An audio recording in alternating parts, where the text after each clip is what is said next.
सुते देवी प्रणमामि हरिप्रिये वाञ्छाकल्पतरुभ्यश्च कृपा सिन्धुभ्य एव च पतितानां पावनेभ्यो वैष्णवेभ्यो नमो नमः।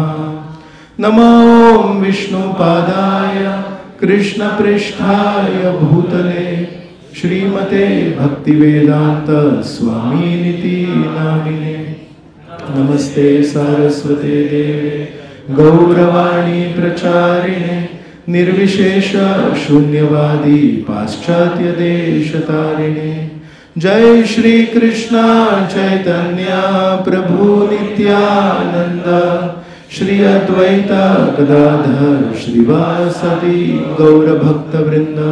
हरे कृष्णा कृष्णा कृष्णा हरे हरे हरे राम राम राम हरे हरे।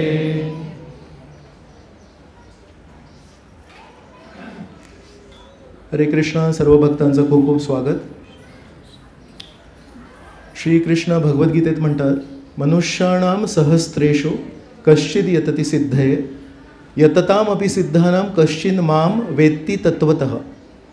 श्रीकृष्ण म्हणतात, हजारो लोकातून एखादा व्यक्ती आध्यात्मिक प्रगती करण्याची इच्छा करतो आणि ज्यांना आध्यात्मिक प्रगती प्राप्त झाली आहे, सिद्धी प्राप्त झाली, यततामपि सिद्धानाम, जे सिद्ध झाले आहेत, कश्चिद माम वेत्ती तत्वतः, ते मला मी कोण आहे हे जाणतात। तर कोटी कोटी व्यक्तींमधून एखादा व्यक्ती आध्यात्मिक प्रगतीसाठी उत्सुक होतो आणि तो प्रवास करतो, शेवटपर्यंत टिकतो आणि आध्यात्मिक एक उंची गाठतो। अशा कोटी कोटी लोकातून श्रीकृष्ण म्हणतात, कदाचित एखादा व्यक्ती मला जाणतो। तर श्रीकृष्णांना जाणणं सोपं नाही आणि अशा या श्रीकृष्णांना जर जाणणं सोपं नसेल तर विचार करा, त्या व्यक्तीबद्दल आपुलकी निर्माण होणं आणि त्या व्यक्तीबद्दल प्रेम निर्माण होणं ही किती मोठी गोष्ट आहे, किती पुढची गोष्ट आहे। आज आपण जे इथे एकत्र झालो आहोत हे जर 500 वर्षापूर्वी झालो असतो तर हा भगवद्गीतेतला श्लोक आपल्याला लागू झाला असता, कदाचित आपण एकत्र आलोच नसतो। पण श्री चैतन्य महाप्रभू आहेत, त्यांची स्तुती करताना रूप गोस्वामी म्हणतात, नमो महावदान्याय कृष्ण प्रेम प्रदायते कृष्णाय कृष्ण चैतन्य नामने गौरत्विषे नमः। रूप गोस्वामी म्हणतात, या सर्व अवतारांमधून एक अवतार असे आहेत श्री चैतन्य महाप्रभू, त्यांनी फक्त कृष्णाची ओळख नाही करून दिली, पण श्रीकृष्णांच्या भावनांना सगळ्यांसमोर ठेवलं आहे। आणि विशेष म्हणजे त्यांचे जे अति प्रेमी भक्त आहेत वृंदावनातले, त्यांच्या मनामध्ये श्रीकृष्णांप्रती जे प्रेम होतं ते पूर्ण जगाला प्रसारित करण्याचा त्यांची एक मोहीम आहे। त्यामुळे 500 वर्षापूर्वीपर्यंत भगवद्गीतेतला श्लोक लागू होत होता, पण आपलं खूप मोठं सौभाग्य आहे की आपला श्री चैतन्य महाप्रभूंच्या आविर्भावानंतर आपला जन्म आहे, त्याच्यामुळे हे सगळं गणित बदललं आहे। एक झाड समजा पाण्याच्या शेजारी असेल तर त्या झाडामध्ये सर्वात वर जी गोष्ट आहे ती त्या प्रतिबिंबामध्ये सगळ्यात खाली येते, नाही? आणि झाडामध्ये जी सगळ्यात मुळांच्या जवळ सगळ्यात खाली जी गोष्ट असेल ती त्या प्रतिबिंबामध्ये सगळ्यात वर जाते, तर सगळं गणित उलटतं ना। तसं श्री चैतन्य महाप्रभूंनी जी सर्वात दुर्मिळ गोष्ट होती ती सर्वांना त्यांनी प्रसार केली आहे। तर काही दिवसांपूर्वी गौरांग प्रभू एक प्रवचन करत होते, त्यामध्ये त्यांनी एक सांगितलं की काही भक्तांनी रिसर्च केलं की श्री चैतन्य महाप्रभूंचा जो परिवार आहे तो कुठून आहे। कारण श्री चैतन्य महाप्रभूंचं जे लीगल नाव आहे, जसं आपलं आडनाव एक असतं आणि त्याच्यानंतर एक आध्यात्मिक नाव मिळतं आपल्याला, अमुक अमुक दास किंवा अमुक अमुक दासी, तसं श्री चैतन्य महाप्रभूंच्या वडिलांचं नाव काय होतं? जगन्नाथ मिश्र। तर म्हणतात बंगालमध्ये भट्टाचार्य, चॅटर्जी, बंडोपाध्याय, मुखर्जी, हे सगळे चतुर्वेदी, हे सगळे आडनाव असतात, पण मिश्रा हा जो आडनाव आहे हा बंगालमध्ये प्रचलित नाही आहे। म्हणून काही भक्तांनी त्याच्यामध्ये खूप संशोधन केलं तर लक्षात आलं की श्री चैतन्य महाप्रभूंचे वडील आणि त्यांचे जे पूर्वज आहेत हे ओडिसामध्ये जाजपूर म्हणून एक गाव आहे, तिथले मूळचे होते। आणि जाजपूर ओडिसामधून ते काही वर्षांपूर्वी मग, कारण मायापूर आणि नादिया ही एक शिक्षणाची नगरी आहे, तर म्हणून हे सगळे खूप प्रवीण पंडित होते, म्हणून तिथे मग स्थानांतरित झाले। आणि आपण बघतो की निमाई पंडित पण त्यांनी 12 वर्षाचं वय असताना एक त्यांची स्वतःची शाळा काढली होती। तर अशा प्रकारे श्री चैतन्य महाप्रभू त्यांचा जो परिवार आहे तो मूळचा ओडिसाचा आहे. आणि ओडिसामध्ये प्रत्येक व्यक्तीच्या हृदयामध्ये जगन्नाथजी असतात. जसं महाराष्ट्रीयन मराठी लोकांच्या हृदयामध्ये तेच श्रीकृष्ण जे जगन्नाथ आहेत ते विठ्ठलाच्या रूपात आहेत, तसंच ओडिसामध्ये जगन्नाथजी आहेत. आणि म्हणून श्री चैतन्य महाप्रभूंच्या हृदयात जगन्नाथजींप्रती विशेष आकर्षण आहे. तरी जरी श्रीकृष्ण आहेत, श्री चैतन्य महाप्रभू आणि राधाराणींच्या भावनेत आहेत, पण जेव्हा संन्यास घेतल्यानंतर वृंदावनाकडे निघाले तेव्हा भक्तांनी त्यांची दिशाभूल केली आणि त्यांच्या आई शचीमाता आहेत त्यांनी त्यांना विनंती केली, तुम्ही वृंदावनाला नका जाऊ, वृंदावन खूप दूर पडतं, पण तुम्ही इथे जगन्नाथपुरीला राहा. तर श्री चैतन्य महाप्रभू लगेच मान्य केले आणि जगन्नाथपुरीला राहिले. मग हरिनामाचा प्रचार करण्यासाठी 2 वर्ष दक्षिण भारत यात्रेला गेले. पूर्ण दक्षिण भारतामध्ये ज्या ज्या व्यक्तीला बघितलं केवळ आपल्या दृष्टीपाताने डोळ्यांनी त्यांना शुद्ध कृष्ण प्रेम दिलं. आणि कसं दिलं तर तो व्यक्ती आपल्या गावी जायचा, तो ज्यांना बघायचा त्यांना कृष्ण प्रेम द्यायचा. अशा प्रकारे 2 वर्ष श्री चैतन्य महाप्रभूंनी पूर्ण दक्षिण भारतामध्ये कृष्ण प्रेम दिलं. मग म्हणाले पुन्हा एकदा मी वृंदावनाला जायचा प्रयत्न करतो. मग आता जेव्हा वृंदावनाला गेले पूर्ण आयुष्य आसुसलेले आहेत वृंदावनाला जायला. आणि शेवटी जेव्हा वृंदावनाला पोचले तेव्हा श्री चैतन्य महाप्रभू वृंदावनामध्ये किती वेळ होते, किती काळ होते, संपूर्ण आयुष्यात फक्त 2 महिने श्री चैतन्य महाप्रभू हे वृंदावनाला एकदाच गेले आणि तिथे 2च महिने राहिले. तर त्याचं कारण काय आहे तर एक कवी कर्णपूर म्हणून खूप छान एक वैष्णव कवी आहेत, त्यांनी एक ग्रंथ लिहिला आहे चैतन्य चंद्रोदय नाटकं म्हणून. त्यामुळे श्री चैतन्य महाप्रभूंच्या मनातल्या भावना व्यक्त करतात. तर म्हणतात की सार्वभौम भट्टाचार्य आणि प्रतापरुद्र महाराज यांच्यातला एक संवाद आहे. आणि तेव्हा प्रतापरुद्र महाराज सार्वभौम भट्टाचार्यांना विचारतात, हे श्री चैतन्य महाप्रभू जे वारंवार वृंदावन वृंदावन वृंदावन करायचे, दक्षिण भारतामध्ये 2 वर्ष गेले आणि मूळ हृदयामध्ये जे वृंदावन आहे त्या वृंदावनाला जेव्हा गेले तेव्हा 2च महिने कसे काय राहिले. तर सार्वभौम भट्टाचार्य प्रतापरुद्र महाराजांना उत्तर देतात, म्हणतात त्यांना जगन्नाथजींपासून विरह असह्य झाला म्हणून तिथे फक्त 2च महिने राहिले. आणि आपण बघतो ह्या बघा या वेगवेगळ्या घटना आहेत, पण आपण त्याच्यातून एक सूत्र बघू शकतो की महाप्रभू जेव्हा श्रीरंगमला राहिले तेव्हा 4 महिने, आपण श्रीरंगम यात्रेला जेव्हा गेलो होतो तेव्हा श्रीरंगमचे जे रंगनाथ स्वामी आहेत त्यांच्याबद्दल आपण चर्चा केली होती. तर रंगनाथ स्वामी जे तिथे शेषशाही रूपात आहेत ते कोण आहेत, कुठले भगवंत आहेत ते रामचंद्रांचे आराध्य दैवत आहेत. रामचंद्रांच्या वंशावलीमध्ये त्यांचे कुळदैवत आहेत ते. आणि रामचंद्रांनी विभीषणाला जेव्हा रामायणाच्या युद्धानंतर त्यांना जेव्हा विजय मिळाला आणि विभीषणाला अयोध्या सोडून परत आता लंकेला जायला लागलं, तर मग विभीषण म्हणत होता मी तुम्हाला सोडून नाही जाऊ शकत. मग रामचंद्र म्हणाले ठीक आहे तू मला सोडून नाही जाऊ शकत, तर मी माझे आराध्य दैवत मला जे सर्वात प्रिय आहेत ते तुला देतो. आणि मग विभीषण रंगनाथ स्वामींना घेऊन जात होते. मग रंगनाथ स्वामी श्रीरंगम इथे स्थायी झाले. तर एका अर्थाने श्री चैतन्य महाप्रभू जेव्हा श्रीरंगमला 4 महिने आहेत तेव्हा रामचंद्रांच्या रूपामध्ये त्यांनी ज्यांची सेवा केली आहे ते रंगनाथ स्वामी तिथे आहेत. आणि दररोज श्री चैतन्य महाप्रभू त्यांच्या दर्शनाला रंगनाथ मंदिरात जायचे.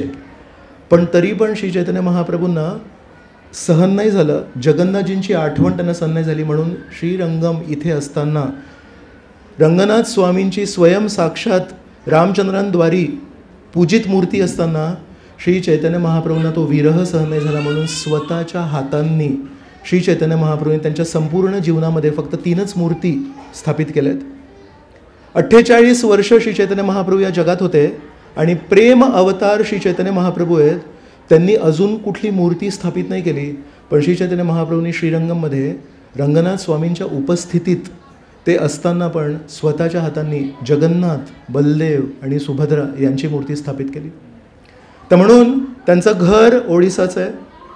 त्यांच्या आईने त्यांना जगन्नाथपुरीमध्ये राहायला सांगितलं. वृंदावनाला गेले तिथे पण त्यांना जगन्नाथजींची आठवण येत होती. म्हणून श्री चैतन्य महाप्रभू 2 महिन्यात परत जगन्नाथपुरीला आले आणि 4 महिने तिथे रंगनाथ स्वामी सोबत आहेत तरी पण स्वतःच्या हाताने त्यांनी जगन्नाथ, बलदेव, सुभद्रांचं मूर्ती तयार केली. तर या सर्व गोष्टींवरून आपल्या लक्षात येतं की जगन्नाथ स्वामी हे खूप विशेष आहेत. मागच्या कार्तिक यात्रेमध्ये जगन्नाथपुरीची यात्रा होती. तर परमपूज्य राधानाथ स्वामी महाराजांनी जे शेवटचं प्रवचन दिलं त्याच्यामध्ये खूप महत्त्वाची गोष्ट सांगितली. म्हणाले जगन्नाथ कोण आहेत. तर आपण ती गोष्ट ऐकतो की कृष्ण, बलराम आणि सुभद्रा हे द्वारकेत आहेत आणि द्वारकेमध्ये वृंदावनवासींचं प्रेम विसरू नाही शकले. म्हणून रुक्मिणी कधी कधी म्हणायची की हे माझ्या शेजारी असतात पण यांचं मन कुठेतरी दुसरीकडे असतं. कधी कधी अर्ध्या रात्री माझ्या शेजारी श्रीकृष्ण झोपलेले आहेत पण श्रीकृष्ण मध्येच म्हणतात राधा, यशोदा, ललिता. तर रुक्मिणी देवी लक्ष्मी आहे साक्षात, ती म्हणते ही राधा कोण आहे, ही यशोदा कोण आहे, ही ललिता कोण आहे. कोण असे हे लोक आहेत ज्यांनी केवळ 11 वर्ष श्रीकृष्णांचा सहवास होता वृंदावनामध्ये आणि त्या 11 वर्षांमध्ये त्यांनी असं काय प्रेम दिलं या श्रीकृष्णांना की त्या 11 वर्षांचं प्रेम घेऊन श्रीकृष्ण द्वारकेमध्ये इथे सगळ्या ऐश्वर्यात आहेत आणि तरी पण त्यांना त्या राधाची आठवण येते. मग वृंदावन आणि द्वारका या 2 वेगवेगळ्या नगरींमध्ये एकच व्यक्ती समान होते. ते कोण होते? ते होते बलरामजींची आई रोहिणी. मग राधा कोण आहे, यशोदा कोण आहे हे कोण सांगू शकतं? ज्यांनी बघितले ते सांगू शकतात. देवकी, वसुदेव हे सगळे त्यांनी यशोदाला बघितलं नाही, त्यांना माहिती नाही राधा कोण आहे. म्हणून रोहिणीला त्यांनी विनंती केली. मग रोहिणीने सांगितलं जर मी व्रजवासींबद्दल सांगायला सुरुवात केली तर श्रीकृष्ण जिथे कुठे असतील ते इथे धावत येतील आणि त्यांना त्यांच्या भावना अनावर होतात. तर आपल्याला काहीतरी नियोजन करायला लागेल. मग काय केलं? 16,108 राण्या श्रीकृष्णाच्या द्वारकेतल्या त्यांना एका ठिकाणी बसवलं अशा एका हॉलमध्ये आणि सुभद्रा देवींना सांगितलं तुम्ही त्या रस्त्यावर त्या दरवाजावर उभे राहा आणि कृष्ण आणि बलराम जर येण्याचा प्रयत्न केला तर त्यांना सांगा नाही थांबा थांबा म्हणून, कारण ते जर आतमध्ये आले तर ते मूर्छित होतील. त्यांना यशोदा, राधा यांच्याप्रती खूप प्रेम आहे.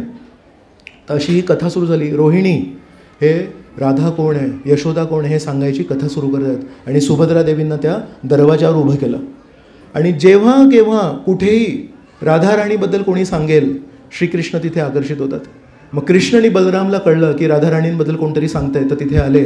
पण सुभद्रा देवी रस्त्याच्या मध्ये उभी होती तर सुभद्रा देवी पण ऐकते ते सगळं.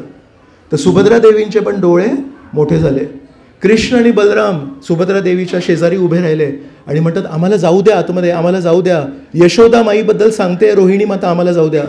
तर ते जे रूप आहे कृष्ण, बलराम आणि सुभद्रांचं प्रेमाविष्ट होऊन डोळे मोठे झाले की कोण, कुठे, काय चालू ही कथा. तर म्हणून कृष्ण जेव्हा व्रजवासींचं स्मरण करतायत आणि विशेष म्हणजे राधाराणीचं स्मरण करतायत तेव्हा त्यांच्या शरीरामध्ये जे परिवर्तन होतं, त्यांच्या भावना ज्या प्रकट होतात ते रूप आहे जगन्नाथजी. म्हणून जगन्नाथजी कोण आहेत? राधा विरह मूर्ती आहेत. राधांचं स्मरण करतायत, व्रजवासींचं स्मरण करतायत त्या रूपामध्ये आहेत. आणि मग महाराजांनी सांगितलं श्री चैतन्य महाप्रभू कोण आहेत? श्री चैतन्य महाप्रभू आहेत. श्रीकृष्ण जरी असले तरी भावना त्यांची राधाराणीची आहे आणि ती राधा जी श्रीकृष्णांना नेहमी स्मरण करते ती आता श्री चैतन्य महाप्रभूंच्या रूपात जगन्नाथपुरीला आली आहे आणि ती राधा आता समोर बघते ऑल्टरमध्ये जगन्नाथजी उभे आहेत. तर राधाराणीला कोण उभे आहेत? तिथे कृष्ण उभे आहेत. म्हणून जगन्नाथजी ते कृष्ण आहेत जे राधाराणीची आठवण करतायत आणि श्री चैतन्य महाप्रभू राधाराणीच्या भावनेत आहेत. ते म्हणतात की कृष्ण कुठे, कृष्ण कुठे. म्हणून म्हणाले जगन्नाथपुरीला विशेष महत्त्व आहे. जगन्नाथपुरीमध्ये राधाराणीला शोधत कृष्ण उभे आहेत आणि कृष्णाला शोधत राधाराणी आहे आणि हे दोघं अनेक वर्ष एकमेकांना बघतायत आणि विचार करतायत की राधाराणी विचार करतायत मला शेवटी श्रीकृष्ण दिसले आणि श्रीकृष्ण विचार करतायत राधाराणी कुठे आहे, राधाराणी कुठे. तर ही घटना आहे की श्रीकृष्ण जेव्हा राधाराणींना सर्व व्रजवासींना सोडून द्वारकेला निघून गेले, अनेक वर्ष व्रजवासी वाट बघतायत की श्रीकृष्ण परत येतील पण श्रीकृष्ण काय परत नाही आले. मग एकदा सूर्यग्रहण होतं आणि ते जेव्हा सूर्यग्रहण होतं तेव्हा सर्व हे जे द्वारकावासी आहेत हे गेले कुरुक्षेत्राला. कुरुक्षेत्र भगवद्गीतेमध्ये वर्णन आहे पहिल्या श्लोकामध्ये धर्मक्षेत्रे कुरुक्षेत्रे. म्हणून कुरुक्षेत्र फक्त रणभूमी नाही आहे, कुरुक्षेत्र खूप पवित्र ठिकाण आहे. परशुरामांनी जेव्हा अनेक वेळा सर्व क्षत्रियांना मारहाण केली त्यानंतर त्यांना असं वाटलं की आपल्याकडून बरेच पाप घडले आहेत तर त्या पापाचं प्रायश्चित परशुरामजींनी कुठे केलं? ते कुरुक्षेत्रामध्ये केलं.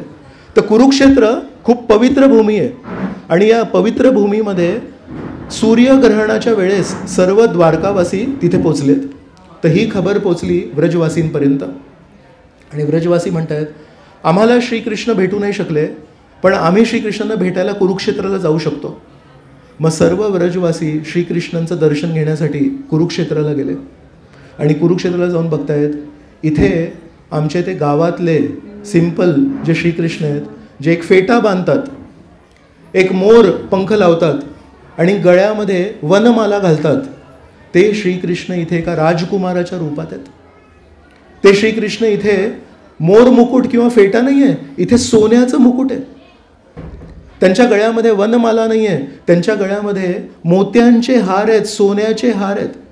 त्यांची छाती ओपन नाही आहे, त्यांच्या छातीवर खूप महाग महाग कपडे आहेत. त्यांच्या खाकेत इथे कमरेजवळ नेहमी बासुरी असायची आणि कुरुक्षेत्रामध्ये त्यांच्या कमरेवर एक तलवार आहे. तर म्हणाले की या श्रीकृष्णांना आपण भेटायला आलो खरे, पण हे श्रीकृष्ण आपल्या स्मरणात जे श्रीकृष्ण आहेत तसे नाही दिसत आहेत. मग काय करायचं? तर त्यांना एक संदेश पाठवला, आज मध्यरात्री आम्हाला तुम्हाला भेटायचं आहे, तर तुम्ही भेटणार का म्हणून. श्रीकृष्णांना पण लक्षात आलं, मध्यरात्री भेटणाऱ्या फक्त गोपिका आणि राधाराणी. म्हणून त्या दिवशी अर्ध्या रात्री जेव्हा सर्वजण झोपले होते, तेव्हा श्रीकृष्ण या सर्व व्रजवासींना आणि विशेष म्हणजे गोपिकांना आणि राधाराणींना भेटण्यासाठी अर्ध्या रात्री भेटले. मग तेव्हा राधाराणींनी त्यांना एक विनंती केली, म्हणाले, तुम्ही तेच श्रीकृष्ण आहात आणि मी तीच राधा आहे, पण आज तुमचं जे रूप आहे इथे ते फार बदललेलं रूप आहे आणि म्हणून तुमच्या जवळ येण्यासाठी मला त्या भावना नाही वाटत, ते जे हे वातावरण आहे ते योग्य नाही वाटत आहे. म्हणून तुम्हाला एकच विनंती आहे की कृपया तुम्ही वृंदावनाला परत येणार का, जिथे आपण पुन्हा एकमेकांना भेटू शकू.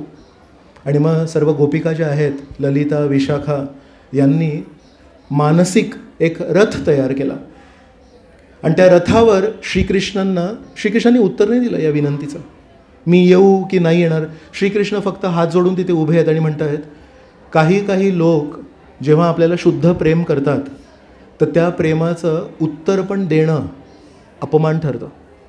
तर श्रीकृष्ण म्हणतात, मी तुमच्या प्रेमाचा केवळ ऋणी आहे आणि त्या ऋणी अवस्थेमध्ये मला माझं पूर्ण जीवन घालवायचं आहे, त्या ऋणाची परतफेड मी करू शकत नाही. म्हणून त्यांनी जेव्हा प्रार्थना केली श्रीकृष्णांना, श्रीकृष्ण एका व्यक्तीसमोर नतमस्तक होतात आणि श्रीकृष्णाने केवळ हात जोडले, उत्तर नाही दिलं. मग आता राधाराणी विनंती करतायत, कृपया वृंदावनाला या, पण श्रीकृष्ण काही उत्तर नाही देतात. त्याचं काय समजायचं अर्थ? तर बुद्धी चालते आणि बुद्धी सांगते की नाही येणार आहेत, पण मन म्हणतंय हे स्वीकार नाही आपल्याला. म्हणून मग सर्व गोपिकांनी एक मानसिक रथ तयार केला आणि श्रीकृष्णांना विनंती करून त्या मानसिक रथावर बसवलं आणि सर्व गोपिका आणि त्यांचे लीडर कोण आहेत, राधाराणी, ते त्या रथाला खेचतायत आणि त्या रथाला खेचून कुरुक्षेत्रावरून त्या राजकुमार श्रीकृष्णांना, द्वारकाधीश श्रीकृष्णांना पुन्हा एकदा वृंदावनाला घेऊन जायसाठी प्रयत्न करतायत. तर ही जी रथयात्रा आहे ही या प्रवासाचं प्रतीक आहे आणि ही रथयात्रा जगन्नाथजींची केव्हापासून चालू आहे? सत्ययुगापासून चालू आहे, कोटी वर्षांपासून चालू आहे. पण कोटी वर्षांपासून 15 लाखहून जास्ती भक्त जगन्नाथपुरीमध्ये येतात आषाढ शुक्ल द्वितीयाच्या दिवशी. तर मागच्या रविवारी आषाढ शुक्ल द्वितीया होती. आषाढ शुक्ल द्वितीया ही जगन्नाथ रथयात्रेची तिथी आहे. सत्ययुगापासून कोटी वर्षांपासून लाखो भक्त आषाढ शुक्ल द्वितीयेच्या दिवशी तिथे पोचतात आणि त्या रथयात्रेला खेचतात. पण त्या रथयात्रेचं महत्त्व काय आहे हे कोणाला माहिती नव्हतं. त्यांना फक्त वाटलं की दरवर्षी जगन्नाथजींना मूर्तीला रथावर ठेवायचं, खेचायचं आणि जय जगन्नाथ म्हणायचं.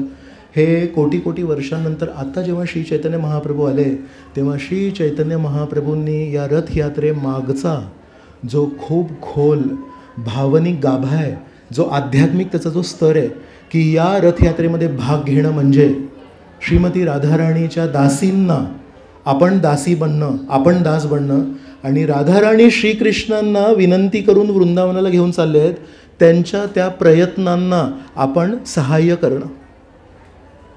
विचार करा कुठे आपला स्तर, आपण 4 नियम पालन करतोय नाही करत आहे, आपण कधी काही पुण्य केलं आहे नाही केलं आहे, आपण काल संध्याकाळी काय पाप केलेत काही नाही केलेत, आणि कुठे श्रीमती राधाराणी आहेत जे श्रीकृष्णांना ऋणी करतात आणि त्या राधाराणींची इच्छा आहे की या श्रीकृष्णांना मला वृंदावनात घेऊन जायचं आहे. आणि त्या राधाराणी आपल्या गोपिका मैत्रिणींना म्हणतायत तुम्ही माझी मदत करणार का. आणि ते म्हणतात नक्की मदत करणार. आणि त्या गोपिका आपल्या सगळ्याकडे बघून म्हणतायत तुम्ही सगळे आम्हाला मदत करणार का. तर तुमच्यातून कोणाकोणाला अशी इच्छा आहे की श्रीकृष्णांना ऋणी करणारी राधाराणी आणि त्या राधाराणीला आज श्रीकृष्णांना वृंदावनाला घेऊन जायची इच्छा आहे. आणि त्या गोपिकांना विनंती करतात आणि त्या गोपिका आपल्याकडे बघून विनंती करतायत की तुम्ही सगळे आमच्या मालकीण आहेत राधाराणी, त्यांना श्रीकृष्णांना वृंदावनाला घेऊन जायचं आहे, तर कृपया तुम्ही आमची मदत करणार का. कोणाकोणाला राधाराणींची मदत करायची. तर ज्यांनी ज्यांनी उत्साहाने हरिबोल करून हात वर केले, राधाराणींनी ठरवलं आहे की तुम्हाला या जन्मामध्ये घेऊन जायचं. का. कारण राधाराणी ही कृपादेवी आहे, भक्तिदेवी आहे. तर आपल्याला भक्ती मार्गामध्ये जर पुढे जायचं असेल तर भक्तिदेवीची कृपा पाहिजे. ज्यांना ज्यांना श्रीमती राधाराणींची कृपा पाहिजे, आज काही क्षणांसाठी तरी आपण त्या रथयात्रेची जी दोरी आहे ती धरायची, राधाराणींना स्मरण करायचं आणि सांगायचं आमच्यामध्ये काही पुण्य नाही, आम्ही अमार जीवन सदा पापेरत नाही क पुण्येर लेश. एक पुण्य पण नाही केलं आणि नेहमी पाप केले आहेत. पण आज प्रभुपादांच्या या आंदोलनामध्ये एक गोष्ट लक्षात आली आहे की तुम्हाला आज मदतीची गरज आहे. आणि जेव्हा कोणी मदत मागतो ना, काही कठीण आता पुऱ्या तळायच्या होत्या आज सकाळी, इतक्या साऱ्या पुऱ्या तळल्या आहेत, तर त्यासाठी त्याचं विचारणार का तुम्ही पुण्य केलं आहे का आज सकाळी, तरच तुम्ही येऊ शकता. किंवा साऊंड सिस्टम लावायची आहे, किंवा ते फुलांचे हार आहेत, त्या फुलांच्या हाराने आपल्याला रथाला सजवायचं आहे. अरे ये रे 10 लोक या, चला सजवायला मदत करा. आणि ते 10 लोक जर धावत पळत आले आणि त्यांना जर विचारलं तुम्ही पुण्य केलं आहे का, तुम्ही गंगेमध्ये स्नान केलं आहे का, तुम्ही तीर्थयात्रा केली आहे का, तर ते म्हणतील प्रभूजी आम्हाला फक्त हे सगळं माहिती नाही, पण आम्हाला एकच माहिती आहे तुम्हाला मदत करायची आहे आणि हे फुलांचे हार डेकोरेशन करायला आम्ही उत्सुक आहोत. ती एक गोष्ट, ती उत्सुकता आपल्याला पात्रता देते. म्हणून या रथयात्रेमध्ये भाग घेण्यासाठी पुण्य नाही लागत. या रथयात्रेमध्ये भाग घेण्यासाठी अजून कुठलाही सद्गुण नाही लागत. या रथयात्रेमध्ये भाग घेण्यासाठी एकच फक्त सद्गुण लागतो, किंवा तो सद्गुण पण नाही आहे, इच्छा. काय इच्छा. चला प्रभुपादांनी रथयात्रा सुरू केली आहे, आपण तिथे जाऊ, सामील होऊ, त्या दोऱ्याला आपण हात लावू आणि जगन्नाथजी, बलदेव आणि सुभद्रा ते रथावर असणार आहेत. एकदा त्यांच्याकडे बघा आणि सांगा हे जगन्नाथजी तुम्हाला राधाराणीला भेटायचं आहे आणि श्री चैतन्य महाप्रभू राधाराणी त्यांना श्रीकृष्णांना भेटायचं आहे, तर तुम्हाला दोघांचं मिलन करून देण्यासाठी आम्ही एक छोटासा मुंगीचा, खारीचा नाही, हनुमानांचा नाही, खारीचा पण नाही, मुंगीचा एक वाटा देऊ आणि कृपया आम्हाला तुम्ही दया करा. तसं म्हणतात मृत्यूच्या वेळेस आपलं संपूर्ण आयुष्य आपल्या डोळ्यांसमोरून जातं आणि त्यामध्ये आपण जे काही चुकीच्या गोष्टी केल्या त्या पण आपल्या डोळ्यासमोरून जातात आणि शेवटच्या क्षणी जर त्या लक्षात राहिल्या तर आपला पुढचा जन्म काय असू शकतो माहिती नाही. पण जगन्नाथ रथयात्रेमध्ये जगन्नाथ स्वामी इतके कृपाळू आहेत, आपण जे काही केलं असेल ते सगळं आपल्या डोळ्यांसमोरून जाणार आहे, एका फिल्मसारखं, एका व्हिडिओसारखं. पण जेव्हा आपण जगन्नाथजींचं दर्शन करतो आणि ते रथ खेचतोय, ते जे दृश्य आहे तिथे ती टेप, तो व्हिडिओ येऊन तिथे थांबतो आणि शेवटच्या क्षणी आपण काही असू दे, कोणी असू दे, जगन्नाथ बलदेव सुभद्रा आपल्या डोळ्यांसमोर जबरदस्ती येतात आणि थांबतात आणि सांगतात आम्ही नाही जाणार, डोळ्यांसमोरून नाही जाणार.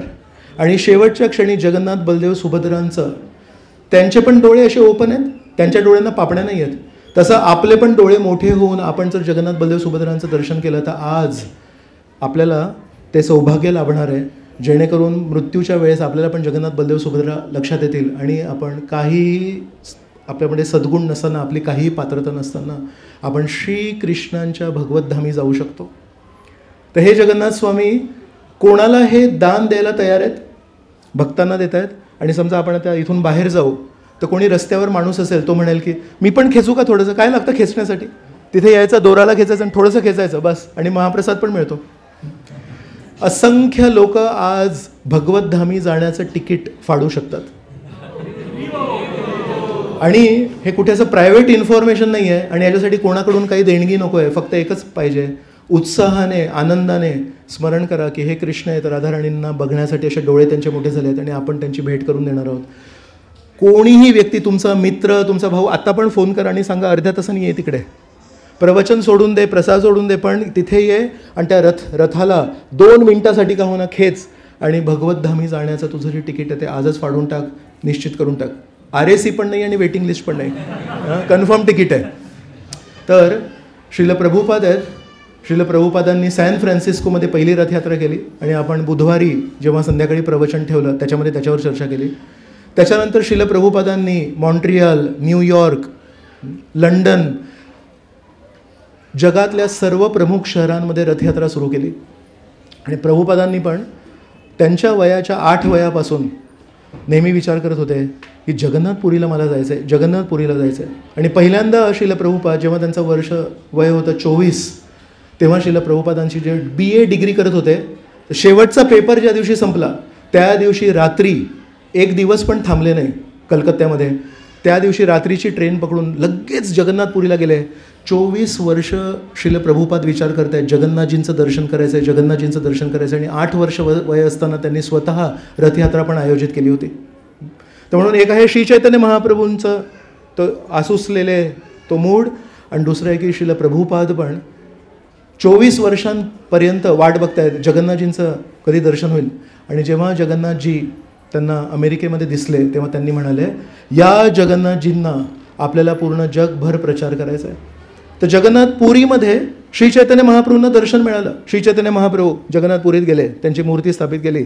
तर रोज त्यांचं 3 वेळा दर्शन करायचे. चैतन्य मंगलमध्ये लोचनदास ठाकूर म्हणतात श्री चैतन्य महाप्रभू जगन्नाथपुरीमध्ये प्रत्येक दिवशी 3 वेळा दर्शन करायचे. त्यांचं हृदय तिकडे. श्रील प्रभुपादांनी पण प्रवेश केला जगन्नाथपुरी मंदिरमध्ये. आणि भारताच्या सीमेबाहेर जे लोक राहतात, जे हिंदू जन्म नाही आहे, त्यांना जगन्नाथपुरी मंदिरामध्ये प्रवेश आहे का? नाही आहे. म्हणून श्री चैतन्य महाप्रभूंची इच्छा आहे की हे कृष्णप्रेम सर्वांना मिळावं. पण ते खरं कोणी करून दाखवलं? श्रील प्रभुपादांनी. तर श्रील प्रभुपादांनी ठरवलं जर भगवतधामी जाण्याचं तिकीट फक्त जगन्नाथ रथयात्रेमध्ये भाग घेऊन येत असेल तर ते तिकीट फक्त हिंदूंना द्यायचं आहे, ते तिकीट फक्त भारतीयांना द्यायचं आहे. तर श्रील प्रभुपाद म्हणतायत नाही, मला प्रत्येकाला द्यायचं आहे. म्हणून मूळ जगन्नाथपुरी मंदिरामध्ये जर तुम्ही हिंदू परिवारामध्ये जन्म नसेल घेतला तर तुम्हाला एंट्री पण नाही आहे, तुम्हाला प्रवेश पण नाही आहे. दर्शन वेगळा, महाप्रसाद वेगळा, सगळं वेगळं. फक्त वर्षातून एकदा जेव्हा जगन्नाथपुरीमध्ये रथयात्रा बाहेरसाठी भगवंत येतात तेव्हा नॉन हिंदू, जे हिंदू जन्म नाही घेतले आहेत ते भगवंतांचं दर्शन घेऊ शकतात. पण श्रील प्रभुपादांनी काय केलं? जेव्हा जेव्हा मंदिरं स्थापित केले, पहिल्या मूर्ती श्रील प्रभुपादांनी नेहमी जगन्नाथ बलदेव सुभद्रा स्थापित केले. का? श्रील प्रभुपादांनी एका भक्तांनी विचारलं की प्रभुपाद आपण तर कृष्णाचे भक्त आहोत, मग तुम्ही जगन्नाथ बलदेव सुभद्रा का स्थापित करता? तर म्हणाले पाश्चात्य देशांमध्ये राधाकृष्णांची सेवा करण्यासाठी पात्रता नाही आहे. ज्या प्रकारे सवयी आहेत, ज्या प्रकारे विचार आहेत, ज्या प्रकारे राहणीमान आहे, श्री राधाकृष्णांची सेवा नाही करू शकत. राधाकृष्णांची सेवा खूप उच्च आहेत. सर्व अवतारांचे स्रोत आहेत राधाकृष्ण. म्हणाले यांच्यासाठी जगन्नाथ बलदेव सुभद्रा खूप छान आहेत. का बरं? कारण जगन्नाथ बलदेव सुभद्रा त्यांचे डोळे जरी मोठे असले पण ते आपल्याकडून झालेल्या चुका नाही बघत. आपण छोटीशी केलेली सेवा ते मोठ्या डोळ्यांनी बघतात. त्यांचे डोळे हे भिंगेसारखे आहेत. भिंगेखाली आपण छोटीशी गोष्ट ठेवली तर मोठे होतात ना, तसं त्यांच्या डोळ्यांसमोर आपण छोटी जरी गोष्ट केली तर ती मोठी होते. म्हणून जगन्नाथ बलदेव सुभद्रा यांचे मंदिरं श्रील प्रभुपादांनी भारताबाहेर स्थापित केले आणि म्हणाले यांची सेवा करून थोडी पवित्रता येऊ दे, त्यानंतर आपण गौरनिताईला आणूया आणि गौरनिताई आणून त्यांना हरिनामाप्रती कृपा मिळेल. आणि अशा प्रकारे भगवंतांचा महाप्रसाद खाऊन, जगन्नाथ बलदेव सुभद्रांचा महाप्रसाद खाऊन आणि गौरनिताईच्या संकीर्तनामध्ये भाग घेऊन जेव्हा हृदय साफ होईल त्यानंतर शेवटी आपण राधाकृष्णांची स्थापना करूया. म्हणून श्रील प्रभुपादांनी इस्कॉनच्या मंदिरामध्ये सुरुवातीला आधी जगन्नाथ बलदेव सुभद्रांना आणलं, त्याच्यानंतर गौरनिताईला आणलं आणि त्याच्यानंतर राधाकृष्णांना आणलं. तर म्हणून श्रील प्रभुपाद नेहमी विचार करत आहेत की या पूर्ण पृथ्वीवर मला हरिनाम पसरवायचं आहे. भक्ती सिद्धांत सरस्वती ठाकूर म्हणतात पूर्ण पृथ्वीवर मला हरिनाम पसरवायचं आहे. श्री चैतन्य महाप्रभू म्हणतात पृथ्वी ते आच्छेत नगराधिग्राम, सगळीकडे सर्व गावांमध्ये सर्व शहरांमध्ये मला हरिनाम पसरवायचं आहे. पण या मोहिमेमध्ये सगळ्यात महत्त्वाचं जे काम आहे ते कोणाचं आहे? जगन्नाथ बलदेव सुभद्रांचं आहे. का? कारण सगळीकडे जर हरिनाम पसरायचं असेल, सगळीकडे जर महाप्रसाद पसरायचा असेल, सगळीकडे जर वैष्णव व्हायचे असतील तर कृपावृष्टी व्हायला पाहिजे, कृपेचा वर्षाव व्हायला पाहिजे. कृपेचं नळ नाही उघडू शकत, पाऊस पडायला पाहिजे कृपेचा. आणि तो कृपेचा पाऊस कसा पडतो? तर आजच्या या जगन्नाथ अष्टकमध्ये होतं सजल जलद श्रेणी रुचिरो. सजल म्हणजे पाण्यासह जेव्हा ढग त्यांची अशी शृंखला येते तसे जगन्नाथजी आहेत. मग एक ढग नाही आहे, अनेक अनेक ढग आहेत आणि ते कसे सजल आहेत, त्याच्यामध्ये खूप सारा कृपेचा वर्षाव आहे. तर हे जगन्नाथ बलदेव सुभद्रा आज इथून निघणार आहेत आणि पहिल्यांदा तुम्ही सर्व भक्त आणि इतर तुमचे जे पण मित्रमंडळी येणार आहेत, आज बारामतीमध्ये इतिहास घडतो आहे. ज्या जगन्नाथ बलदेव सुभद्रांना अनेक अनेक कोटी कोटी वर्ष सत्ययुगापासून फक्त जगन्नाथपुरीमध्ये बाहेर काढत होते, ज्या जगन्नाथ बलदेव सुभद्रांसाठी श्री चैतन्य महाप्रभू वृंदावनातून 2 महिन्यात परत आले, त्या जगन्नाथ बलदेव सुभद्रांना श्रील प्रभुपादांनी 1970-71च्या दरम्यान पूर्ण पृथ्वीवर नेलं. आणि त्या जगन्नाथ बलदेव सुभद्रांना आज आपण बारामतीमध्ये, बारामतीच्या शहरातल्या जितके लोक आहेत त्या सगळ्यांना दर्शन देऊन सगळ्यांचं तिकीट फाडतो आहे. आणि त्या अशा खूप महत्त्वाच्या कार्यामध्ये आज तुम्ही सगळेजण सहभागी होणार आहात. विचार करा तुमचं किती मोठं सौभाग्य आहे. तर कोणाला माहिती होतं की श्री चैतन्य महाप्रभू जेव्हा या जगात आले तेव्हा बाळ रूपात जेव्हा होते तेव्हा वारंवार रडायचे. आणि लहान बाळ रडतात तर बायकांना वाटायचं, लहान बाळ आपल्या घरी जेव्हा लहान बाळ रडतो तेव्हा काय करतात, आई किंवा मावशी असते ती काय करतात, त्यांना थोडंसं काहीतरी खायला देतात. खाल्लं की बाळ शांत होतो. पण श्री चैतन्य महाप्रभू निमाईला जेव्हा खायला द्यायचे बाळ शांत नव्हतं होत. मग त्याला काहीतरी गुदगुली केली, शांत नव्हतं होत. पंखा घालत होते कोणी, तो पंखा बंद केला. जे काही आपण नॉर्मली करतो ते सगळं केलं, काही झालं नाही. मग एक बाई चुकीने म्हणाले, अरे हरी हा कधी शांत होणार आहे. आपण म्हणतो ना, अरे देवा हा कधी शांत होणार आहे. एक हरी हा कधी हरी ऐकल्यावर तो शांत झाला. मग हे काय झालं, निमाईला खाऊन देऊन शांत नाही होत, निमाईला असं करून शांत नाही होत, निमाईला हरी म्हटल्यावर शांत होतो. परत निमाई रडू लागला. मग हे लोकांनी परत एकदा प्रयत्न केला, हे दे ते दे ते दे. निमाई शांत नाही झाला. मग म्हणाले, अरे मागच्या वेळेस हरी बोलल्यावर शांत होता. मग सगळेजण म्हणाले हरी हरी. मग निमाई लगेच शांत झाला. अच्छा, हा निमाई हा वेगळा आहे. हा लहानपणापासून हरिनाम मुखावर आणण्यासाठी लहानपणापासून निमाईने प्रयत्न केले. मग मोठं झालं जेव्हा निमाई, तेव्हा निमाईने काय केलं, श्रीवास पंडितांना सांगितलं, आपण दिवसभर हरिनाम करतो पण रात्री झोपतो आणि रात्रीची वेळ वाया चालली आहे, आपण रात्री पण हरिनाम करायला पाहिजे. त्या दिवशीपासून रात्री पण श्रीवास अंगणामध्ये अद्वैत आचार्य, मुरारी गुप्ता, चंद्रशेखर आचार्य, निमाई हे सगळे एकत्र येऊन रात्रभर कीर्तन करतात. दिवसा रस्त्यावर नगर संकीर्तन करायचे आणि रात्री जेव्हा सगळेजण झोपलेले असायचे तेव्हा श्रीवास अंगणामध्ये गुपित हरिनाम संकीर्तन करायचे. तर लहानपणी पण हरिनाम संकीर्तन, तारुण्यामध्ये पण हरिनाम संकीर्तन, असं ते संकीर्तन वाढत गेलं. हे संकीर्तन जेव्हा वाढत गेलं तेव्हा तिथे एक चांद काझी होते, मुसलमान तिकडले एक छोटे जमीनदार होते. त्यांच्यापर्यंत कोणीतरी जाऊन कंप्लेंट केली की हे निमाई आहेत, हे दिवसभर हरे कृष्ण कृष्ण कृष्ण हरे हरे, हरे राम राम राम हरे हरे. आणि आता तर रात्री पण हरे कृष्ण कृष्ण कृष्ण हरे हरे, हरे राम राम राम हरे हरे. त्यांना म्हणायचं होतं की आम्हाला झोप येत नाही, पण म्हणाले की हे चुकीचं आहे. त्यांना म्हणायचं होतं की हे आम्हाला झोप येत नाही, बंद करा. पण म्हणाले शास्त्रांमध्ये असं सांगितलं आहे की परमेश्वराचं नामस्मरण करू शकत नाही. त्यांनी खरं कारण दिलं नाही, चुकीचं कारण दिलं. तर चांद काझी म्हणाला, हो का, मग मी करतो. मग त्यांनी एक फरमान काढला, या नादियामध्ये जो जो हरिनाम घेईल त्याचं घर लुटा. आणि मुसलमान सैनिक सगळ्यांच्या घरी प्रवेश केले आणि ज्यांच्याकडे मृदंग होता तो मृदंग तोडला आणि लोकांना मारलं. ही खबर जेव्हा निमाई पंडितकडे गेली आणि निमाई पंडित म्हणतात, हरिनाम संकीर्तन पसरावं ही माझी इच्छा आहे, या हरिनाम संकीर्तनाला कोणी थांबवू शकत नाही. आणि म्हणाले सगळ्यांनी मशाली काढा, आज रात्री आपण चांद काझीच्या घरी जाऊ. आणि चैतन्य भागवतामध्ये वर्णन आहे, म्हणतात कुठून आले लोक माहिती नाही, देवी देवता आले कदाचित, पण म्हणाले त्या दिवशी लाखो लाखो लोक नदियामध्ये मशाली घेऊन तिथे उपस्थित झाले. आणि श्री चैतन्य महाप्रभू म्हणाले सगळ्यांनी आता बोला, हरे कृष्ण कृष्ण कृष्ण हरे हरे, हरे राम राम राम हरे हरे. असं बोलत बोलत मशाली घेऊन आता आपल्याला चांद काझीच्या घरी जायचं. चांद काझीच्या घरी पोचले. चांद काझीने बघितलं हा आवाज 1-2 माणसांचा नव्हता, हा कोटी कोटी लोकांचा होता. चांद काझी जाऊन लपला आतमध्ये.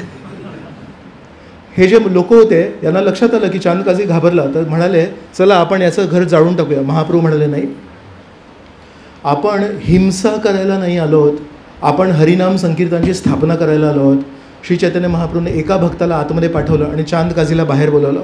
चांद काझी घाबरत घाबरत बाहेर आला. मग तुम्ही असे घाबरले का? नाही, तुम्ही एवढे लोक मला भेटायला आले तर तुमचा पाहुणचार कसा करायचा ते मला माहिती नाही म्हणून मी घाबरलो आहे. घाबरू नका, बसा इथे. तुम्ही का हरिनाम बंद केलं? मग ते म्हणाले काय ते त्यांनी कारणं दिले. मग श्री चैतन्य महाप्रभूंनी त्यांना वेगळे कारणं दिले.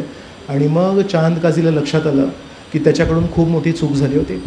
मग चांद काझींनी नवीन फरमान काढला, या नादियामध्ये यापुढे जो कोणी मृदंग वाजवेल, जो कोणी हरिनाम संकीर्तन करेल, तो योग्य काम करतोय आणि त्याला अजिबात अडवायचं नाही. आणि त्या दिवशीपासून मग नादियामध्ये एक चळवळ सुरू झाली, जी निमाईच्या पाळण्यातून सुरू झाली होती.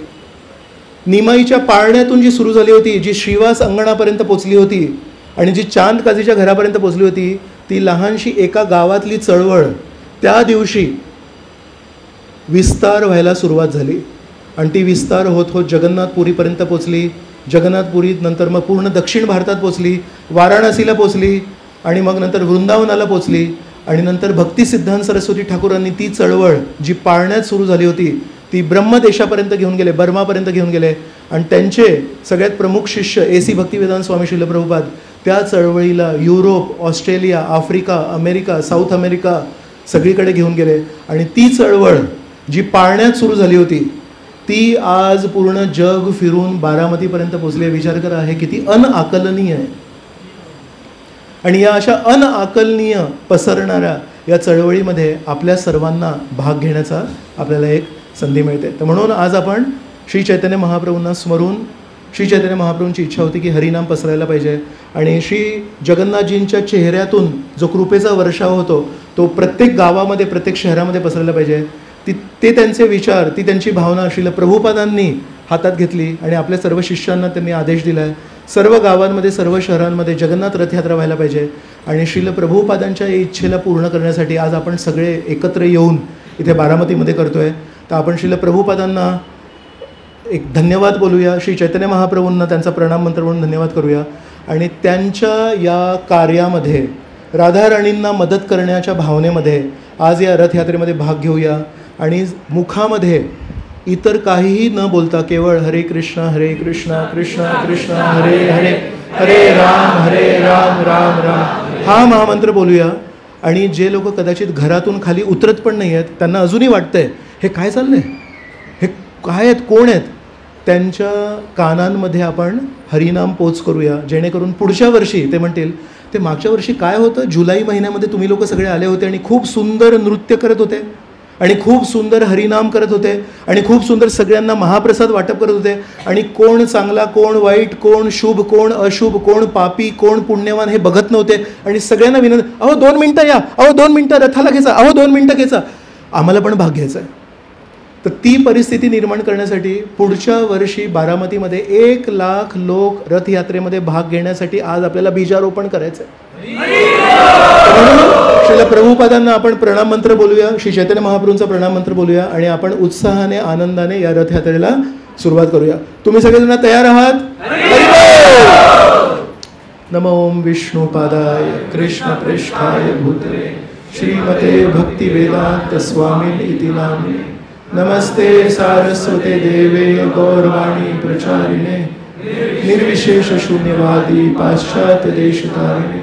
जय श्री कृष्ण चैतन्य प्रभु नित्यानंद श्री अद्वैत गदाधर शिवासादि गौर भक्तवृंद.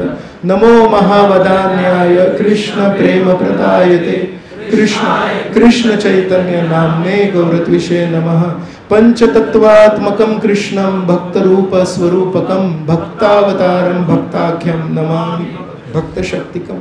हरे कृष्णा कृष्णा कृष्णा हरे हरे, हरे राम राम राम हरे.